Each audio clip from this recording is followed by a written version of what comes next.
What do you get when you mix an army extraction team in with a bunch of action and violence in the middle of a Philippine jungle? Probably a lot of different war movies out there. But you throw in a drone pilot from thousands of miles away, you get Land of Bad.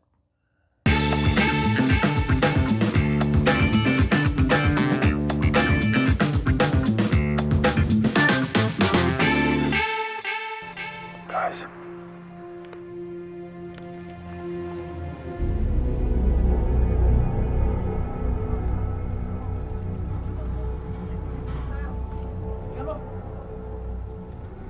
Boy, may nagsabog. It's a fucking cave entrance. Kenny, you've got hostiles directly below you. Do not move, do not even breathe. Abel, you're taking center. Bishop, extreme left. I'm on extreme right. On one.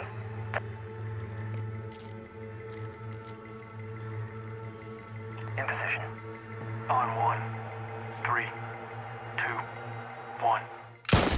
Land of Bad is a story about a drone pilot and an Army ODA team working together to extract a POW from a remote location in the Philippines.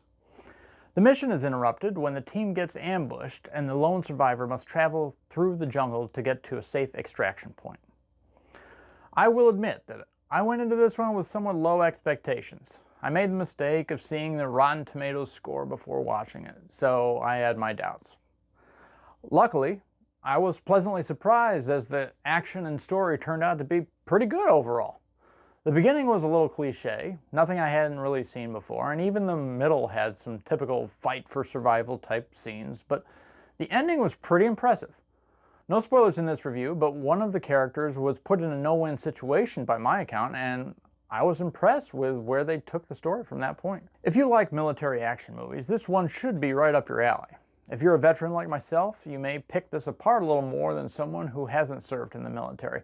The first time a sergeant, mind you, addresses a master sergeant as sir, and the master sergeant didn't correct him, I thought they probably didn't have any type of military consultants on the film crew to catch these little details. He addresses it a few scenes later when he is called sir again, but my God, a sergeant doesn't make those mistakes, even if he is nervous as the scene had him be. And not to fat shame, but if you're active duty military, there's no way that Russell Crowe, being a captain, would be as heavy as he is in this film. They addressed the beard thing with reference to a skin condition, but when I served a few decades back, everybody was still responsible for meeting physical requirements. Maybe that's changed, but it stood out to me, and I only served for a very short period of time. So if you go into this film with someone that's presently serving in the military, I'm sure I don't have to tell you that you may want to have them tone down their knowledge of military etiquette and procedures so you can enjoy the film. It's like going to watch a medical drama on television with a spouse that's a doctor and they point out every few minutes how that doesn't happen like that, or this is the way that's really done. It's annoying, but I have to admit, sometimes I do that as well, so I'm not going to throw stones here. I'm just warning you. Liam Hemsworth plays Sergeant J.J. Playboy Kinney as the JTAC responsible for communicating with and directing his drone pilot counterpart, Captain Eddie Reaper Grimm, played by Russell Crowe. These two talk to each other throughout the film over a satellite phone, but never have any scenes together. The extraction team is a nice mix of characters, played by Luke Hemsworth, Ricky Whittle, and Milo Ventimiglia. In the first scene, Kinney is introduced to his team in the chopper en route to their mission location. They bust his balls, addressing him by several different names, some of which are Fruit Loops and Air Force, are two of the three I remember right now. The reasons for this are apparent after watching the beginning of the movie. The ball busting doesn't really stop there, as this team has seen combat before and Kinney really hasn't. Not enough to their liking anyway. Typical behavior I've seen in other military-type movies. Plenty of action throughout the film.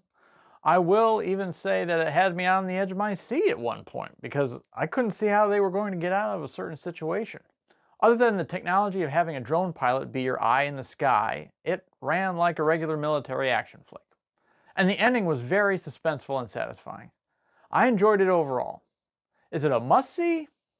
I don't know if I'd go that far, but I thought it was worth a watch. Action, suspense, Russell Crowe shopping for his pregnant vegan wife, This movie has it all.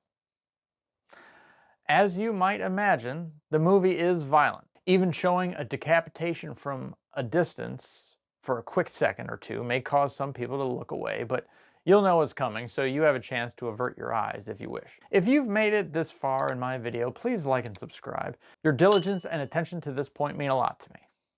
I will see you in the next one. Be kind to each other out there. It's not the conversation we should be having right now.